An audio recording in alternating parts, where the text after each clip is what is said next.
பாலாஜி செல்வம் ஐயா, நீங்க சின்ன வயசுல இருந்தே ஒரு விதமான பயம் வருது. அந்த பயம் எப்போ போகும்? அப்படின்னு சொல்லி கேட்குறீங்க.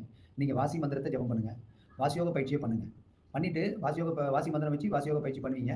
பண்ணி முடிக்கும்போது உங்களுக்கு உங்களுக்கு இந்த மாரி பயம் வருது அப்படின்றத உங்க வாசிக்கிட்டயே சொல்லுங்க.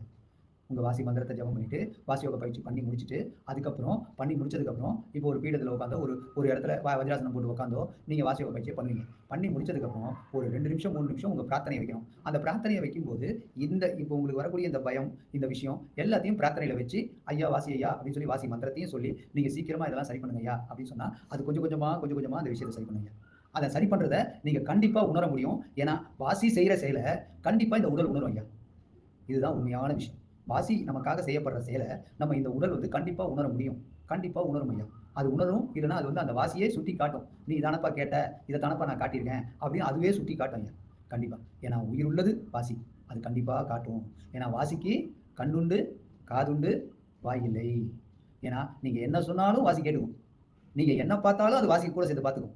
ஆனா வாசி பேசாது. நீங்க சொல்றத கேட்கும். அப்போ உங்க வேண்டுதல்கள சொன்னீங்கன்னா, கண்டிப்பா வாசிக்கு கேட்கும். வாசியே உங்களுடைய பயத்த எல்லாத்தையுமே சரி பண்ணுங்க.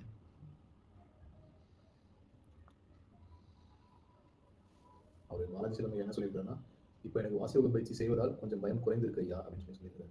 சொல்லுங்க. ஐயா நீங்க வாசியோக பயிற்சியில இன்னும் பிரார்த்தனையும் வைங்க. இன்னும் கொஞ்சம் நெறைய சரியாகுங்க.